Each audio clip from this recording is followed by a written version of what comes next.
और इस वक़्त यहाँ और भी कोई बिल्डर्स यहाँ बैठे हुए हैं जो इससे रिलेटेड हैं।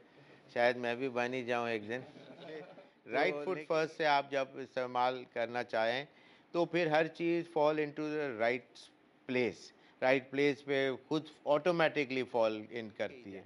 जैसे मैंने सीखा कि जे आपके लोग के टूर्नामेंट कितने अच्छे तरीके से ऑर्गेनाइज़ होते हैं, इस आपके तरह फादर हनीफ मोहम्मद साहब, मैं जी। चाहूँगा कि आप सबसे पहले उनके बारे में हमें हमारे व्यूवर्स को बताएँ।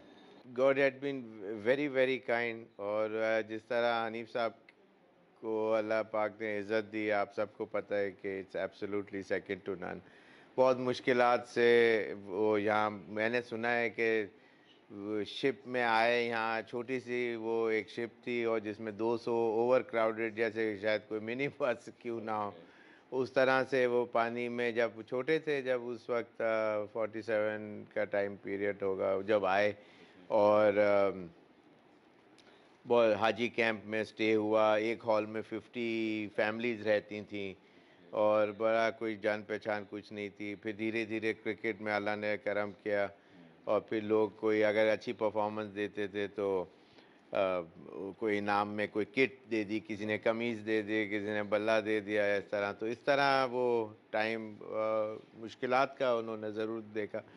लेकिन अल्लाह का बहुत करम रहा उनके ऊपर कि फिर जिस तरह पाकिस्तान के तरफ से उन्होंने जो वर्ल्ड रिकॉर्ड्स वगैरह किए, तो वो फॉलोइंग बढ़ी। पाकिस्तान में क्रिकेट खेलने का शौक बच्चों में पैदा हुआ इसलिए जैसे 2 वर्ल्ड रिकॉर्ड्स एक साथ करीब-करीब 1 साल के अंदर हुए और 499 दुनिया का वर्ल्ड रिकॉर्ड बना जो पाकिस्तान के पास 35 इयर्स तक रहा जब ब्रायन लारा ने उसको ब्रेक किया। तो डैडी यही कहते थे हमेशा कि records are meant to be broken. तो उसमें लेकिन ये कि 337 की जो इनिंग वेस्ट इंडीज़ में एक 3.5 दिन बैटिंग करके खेली, टेस्ट मैच बचाया और वो बैटरी ऑफ फास्ट बॉलिंग के अगेंस्ट कि जिसके आगे पूरी दुनिया एक तरह से घबराती थी उनके अगेंस्ट खेलना। वेस्ट इंडीज़ की विकेटें, नो बॉल का रूल डिफरेंट था तो वो और फास्ट हो जाते थे एक तरह से, जैसे कि फ्रंट जो क्रीज़ होती है वो नो बॉल नहीं होती थी। तो उस ज़माने में तो और प्रोटेक्टिव गियर इतना अच्छा ना हेलमेट ना कोई कुछ। आज जितने भी प्लेयर देख लें च किसी का भी नाम ले लें सब प्लेयरों के सर पे बॉल लग चुकी है। तो इस तरह अल्लाह ने बचाया भी, उनको रिकग्निशन पूरे वर्ल्ड ओवर मिली और फिर वर्ल्ड रिकॉर्ड जब उन्होंने इतने किए तो और हर कंट्री में जाके सेंचुरी करना एक बेब ऑफ द टीम के हिसाब से तो बड़ा मुश्किल काम था लेकिन डिफरेंट कंडीशन में अपने आप को अडॉप्ट करना और फिर सरफेस होना around the world as a winner ये बहुत मेहनत भी है, अल्लाह का करम भी ऑफ कोर्स साथ था, तो जिसकी वजह से तो ये बहुत मुझे मेरे लिए बड़ा जब मैं छोटा था तो मुझे ये लोग यही कहते थे कि अपने फादर का वर्ल्ड रिकॉर्ड कब तोड़ोगे स्कूल में जब मैं था हबीब पब्लिक स्कूल में तो उन्होंने तो वो मोटिवेशनल किक भी थी कि जी आपने खेलना तो है लेकिन वर्ल्ड रिकॉर्ड भी करना है और फादर का वर्ल्ड रिकॉर्ड तोड़ना है इस किस्म की बातें तो लेकिन ये है कि पहले मैं हनीफ साहब का बता रहा था कि जब उनकी फिर डेथ हुई तो क्वीन के कंसेंट से ग्रेट ब्रिटेन का जो फ्लैग है वो भी हाफ मास्ट किया जो कि बहुत बड़ा ऑनर है पाकिस्तान के लिए और बहुत से लोगों का तो ये कहना था कि अगर ये कॉमनवेल्थ कंट्री अभी भी होती तो हनीफ साहब को सर का खिताब ज़रूर पहले ही मिल चुका होता। तो ये तमाम चीज़ें हैं लेकिन उनकी जो लेगेसी है वो कभी कैन नॉट बी फॉरगॉटन और उन्होंने हमें बेतहाशा चीज़ें सिखाई बताई और हम उसको कोशिश करते हैं फॉलो करने की लेकिन उन तक पहुंच नहीं सकते इसलिए कि बहुत स्ट्रॉन्ग माइंडसेट था उनका कंसंट्रेशन लेवल और इस किस्म की चीज़ें बेतहाशा उनके अंदर स्ट्रॉन्गर थी और मैं तो कहता हूँ कि जब उनकी शायद 81 के एज में ही पास हुए, लेकिन उनकी जो बॉडी के जो हाथ और वो था, वो मुझसे हमेशा से स्ट्रॉन्ग रहा, इवन टिल ही पास्ड अवे। फिर मैं जब बड़ा हो रहा था तो first match, first class match में ही सेंचुरी हुई। और फिर वहाँ से फिर पीआईए क्रिकेट कोर्स बनी, फिर वहाँ से हम दुनिया भर के टूर्स का किया करते थे। पीआईए का एडवांटेज ये बहुत बड़ा हम लोग को मिला। तो जब फर्स्ट टेस्ट खेलने लगा तो ऐसा लग रहा था कि just like any other match है, कोई टेस्ट की फील नहीं आ रही थी। इसी कि हम पूरी दुनिया में ऑलरेडी छोटी उम्र से ही जाके खेलते रहे थे, तो डिफरेंट बाउंड्रीज में जाके खेलना, डिफरेंट सॉइल, फॉरेन सॉइल पे जाके खेलना इज़ अ डिफरेंट थिंग। वो एक डिफरेंट फैक्टर इन्वॉल्व होता है उसमें। लेकिन इंडिया में जब मैं पहला फर्स्ट टेस्ट मैच खेला तो सुनील गावस्कर साहब आए और उन्होंने सबसे पहले मुझे आके मुबारकबाद दी और उन्होंने कहा कि your father must be a very proud man today. ये उनके अल्फाज थे और जिस जो मेरे लिए बहुत वैल्यूबल थे। और फिर वहाँ से फिर अल्लाह ने मुझ पे करम किया कि वर्ल्ड रिकॉर्ड्स में और जो भी परफॉर्मेंसेस जो रहीं कि वर्ल्ड रैंकिंग नंबर 1 बैट्समैन और बॉलिंग और अच्छे टाइम के अगेंस्ट सुपरस्टार्स हमारी टीम में भी थे और अगेंस्ट भी सुपरस्टार पे सुपरस्टार आया करते थे बैटिंग करने या बॉलिंग करने। तो इस किस्म का सिलसिला मेरा भी कुछ जारी है। एक और एडवांटेज मुझे बहुत था कि मोबाइल फ़ोन नहीं थे उस ज़माने में। तो उसकी वजह से कोई और इंडल्जेंस किसी और चीज़ के अंदर कभी नहीं रही।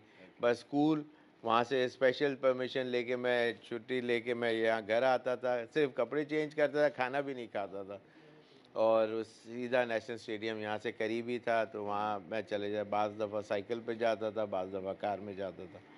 लेकिन ये कि वहाँ फिर हमारे जो कोच मरहूम उमर ख़ान साहब होते थे, सिंध कोल्ड्स की टीम में मैं खेलना शुरू किया और फिर सिंध कोल्ड्स की टीम से अंडर 19 खेला, फिर पाकिस्तान अंडर 19 में सेलेक्ट हुआ और फिर उसके बाद पाकिस्तान टीम्स में सेलेक्ट हुआ और फिर उसके बाद अल्लाह ने बहुत करम किया मुझ पर। शुएब मोहम्मद, दुनिया का बहुत बड़ा नाम, 45 टेस्ट मैच खेल चुके हैं आप और 63 ओडीआई खेल चुके हैं सर। इसके बारे में आप हमारी यंग जनरेशन को कुछ बताएं। उसके लिए डेडिकेटेड माइंडसेट चाहिए, स्ट्रॉन्ग माइंडसेट चाहिए कि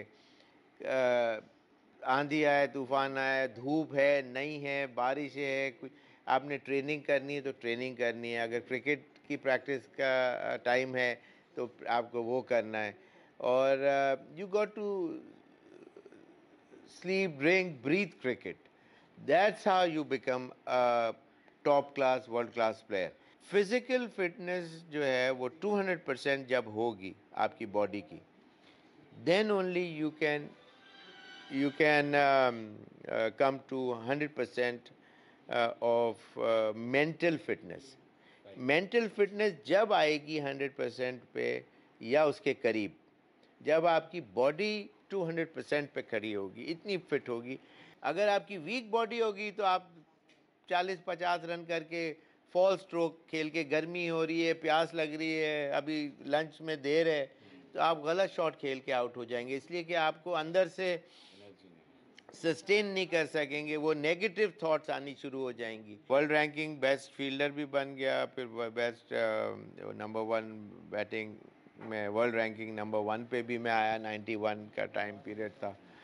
और फिर उसके बाद फिर वाहिद दुनिया में बेटे थे हम जो 32 इयर्स तक वो वर्ल्ड रिकॉर्ड रहा कि वाहिद दुनिया में बाप बेटे जिन्होंने डबल सेंचुरी की। अभी लास्ट वीक चंद्रपॉल फैमिली में से पहले चंद्रपॉल ने की और अब उनके बेटे ने डबल सेंचुरी की। तो लेकिन मेरी भी 2 हैं और डैडी की भी 2 से ज़्यादा ही हैं। तो इस लिहाज से अब सुपीरियर जो है अभी भी रिकॉर्ड तो पाकिस्तान के पास ही है। हमारे पास क्या होगा, पाकिस्तान के पास ही वो रिकॉर्ड है। तो फिर उसके अलावा 45 रन का एवरेज जो है वो शाजिया जो हमारी वाइफ हैं डैडी से अक्सर बात करते हैं कि भाई ये तो ज़बरदस्त दुनिया के ये तो प्लेयर हैं, इनका तो ये तो किंग ऑफ द किंग्स हैं। मैं क्या, मेरा 1 रन ज़्यादा है डैडी से एवरेज। तो मैं ऐसे ही मजाक में फिर कह देता, नहीं भाई ज़रा एवरेज तो बताना मेरा। तो फिर वो भी हंसते थे। तो कहते हैं ये तुम्हारे को कोई हम नहीं मानते, डैडी हैं जो जो जो उन्होंने जो अचीवमेंट्स किए हैं और सारा।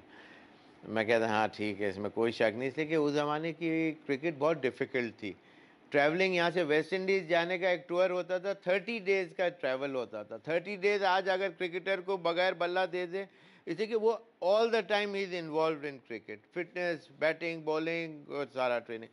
पानी के जहाज़ में आप क्या कर सकते हैं? तो और फिर झूलते हुए आप जा रहे हैं, तो आपका क्या लेवल होगा, और जाते के साथ ही वर्ल्ड रिकॉर्ड कर जाना, नो जोक। तो ये अल्लाह ने करम किया जो सारी तमाम चीज़ें। तो मेरा कहना मतलब, लेकिन ये कि उनसे इंस्पिरेशन मुझे बहुत ज़्यादा मिल गई, उन्होंने ये सारी चीज़ें की। तो कुदरतन भी मेरे अंदर भी शायद कुछ समवॉट क्लोज टू हिज, जो उनकी फुटस्टेप्स में आने के लिए उसी तरह की कुछ इनिशियल जो मेरे अंदर खेलने का जो तरीका, एंड्योरेंस, कंसंट्रेशन लेवल, बहुत से लोग कहते थे कि उनसे हनीफ साहब से बहुत मिलता है, और लाइक लाइक फादर लाइक सन वाली बात है, या chip off the old block, इस तरह की भी हेडिंग ऑस्ट्रेलिया में जब गया फर्स्ट टाइम, तो chip off the old block की है हेडिंग लगाई बड़ी बड़ी। बाद में जब क्रिकेट से जब मैं हटा, तो उसके बाद मैं 3 दफ़ा सेलेक्टर बना। तो 2009 के जो वर्ल्ड कप हो रहा था, तो उसका सेलेक्टर था, तो इत्तेफाक से वहाँ टीम बनी, अबू धाबी में टीम बनी, और फिर जो टीम गई वहाँ से, यूनुस खान ने वर्ल्ड कप जीता T20 का। लेकिन पाकिस्तान में इट्स अ पिटी के यहाँ कोई किसी का कोई दीन ईमान नहीं है। वो आके सिलेक्शन कमेटी को डिज़ोल्व किया, और फिर चेंज कर दिया मतलब। तो बात ये है कि लेकिन इससे उससे कोई फ़र्क नहीं पड़ता। ये अप्स एंड डाउन क्रिकेट के अंदर आते हैं, लाइफ में भी आते हैं। क्रिकेट में तो every now and then it's just standing staring at you from the corner only, कि it is bound to come sooner और लेटर। कभी जिस दिन ज़ीरो हुआ, आपको हर चीज़ दुनिया की बुरी, अच्छी से अच्छी भी देंगे वो बुरी ही लगेगी, इसलिए कि ज़ीरो बैट्समैन को कभी भी डाइजेस्ट ही नहीं होता, और उसका उसमें से निकलने के लिए बड़ा मुश्किल टाइम होता है वो। तो लेकिन मेरा मतलब है अप्स एंड डाउन्स का इंसान को फेस करने का जो है वो आना चाहिए। अखबारों में भी मेरे तो खिलाफ मेरी मिसाल तो खैर शायद ही कहीं मिलती हो, लेकिन अखबारों में पूरे साल भी लोग बहुत से जो jealous, out of professional jealousy, ये नहीं कि मेरा किसी से इंटरेक्शन या कुछ ऐसा, लेकिन लोग बुरा लिखते थे। लेकिन उससे मुझे एक किक मिलती थी, मैं ना वो पढ़ता था, ना अपनी तारीफ पढ़ता था, ना बुराई पढ़ता था। लोग आगे कोई बता देते कि ये बुराई आई है, मैंने कहा अच्छा, जब अब नेक्स्ट मौका मिलेगा तो मैं आउट नहीं होऊंगा, मैं लंबी बैटिंग लूँगा, मैं ज़्यादा स्कोर करूँगा। तो वो मेरा एक प्लस पॉइंट था कि मैं उससे डिस्ट्रैक्ट नहीं होता था। वो अल्लाह ने करम किया मुझ पे बेतहाशा। और फिर उसके बाद पाकिस्तान में जो फास्टेस्ट 2000 रन, सबसे कम इनिंग्स में पाकिस्तान में, पूरे पाकिस्तान में जावेद भाई के हैं। उसके बाद सेकंड हाई, सबसे लोएस्ट इनिंग्स में पूरे पाकिस्तान में मेरे हैं। मेरे 47 इनिंग्स में हैं 2000 रन्स, और इंजमाम के 53 में, डैडी के 48 इनिंग्स में। हर एक का मुझसे ज़्यादा ही था, थर्ड नंबर पे जो लोग हैं या 4 नंबर। तो खैर एनीवेज, ये रिकॉर्ड्स आपको सेटिस्फैक्शन के लिए होते हैं, बिकॉज एक it stays till the next dawn only.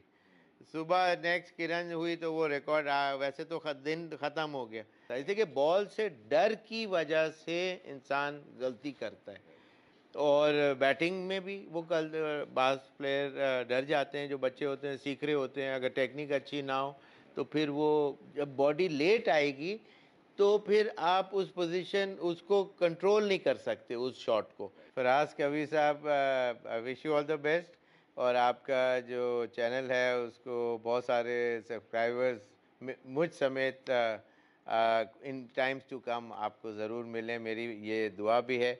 और आपका काम जो अभी मैंने तमाम चीज़ें सुनी, उसमें आई एम श्योर हम सबको फ़ायदा होगा, उसमें हम आप एक अच्छे चैनल के साथ जब हम एक अटैच हो जाएंगे तो आप मैं तो आज रात ही हो जाऊंगा, लेकिन जो सुनने वाले हैं, क्या आप आज हो रहे हैं या कल से ये काम शुरू करेंगे? क्रिकेट लेजेंड, हमारे हीरो, हमारे एसेट, पाकिस्तान का जाना पहचाना नाम शुएब मोहम्मद साहब हमारे साथ हैं।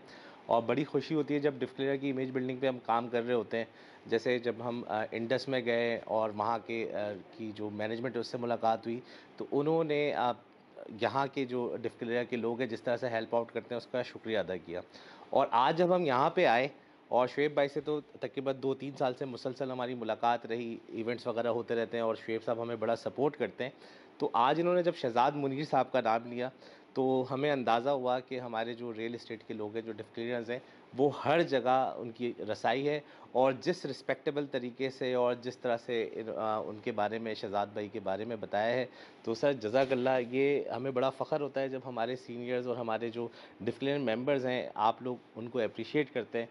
तो मैं आपका बहुत शुक्रिया अदा करूँगा। चीज़ मुझे याद आ रही है, हमारे स्कूल में हमारे एक दूसरे फेलो क्रिकेटर और बहुत ही डेयरिंग और डैशिंग किस्म के विकेट कीपर शहजाद मुनीर, जो कि आपकी इस डिफिल एरिया में डिफ क्लेरिया, हाँ, डिफ क्लेरिया के उसके मेंबर भी रहे हैं और वो हमारे बड़े अच्छे फ्रेंड में से हैं। लेकिन उनको मैं इस वक्त मिस कर रहा हूँ, अगर सामने होते तो, लेकिन फिर सामने होते तो उनकी तारीफ नहीं कर सकते थे। ऐसा डेयरिंग डैशिंग आदमी मैंने नहीं देखा। क्रिकेट की बात कर रहा हूँ। जब मैं कैप्टन था हमारे कॉलेज का भी, तो वो या स्कूल पे भी, तो शॉर्ट लेग विकेट कीपिंग भी करते थे और विकेट की और शॉर्ट लेग और इधर इन जगहों पे भी खड़े होने के लिए कभी मना नहीं करते। और कभी बॉल लग जाए तो समझ लें कि बस ऐसे ही यूं करके बॉल को रब कर दिया, एज इफ जैसे कुछ हुआ ही नहीं है। बहुत स्ट्रॉन्ग माइंडसेट उनका था।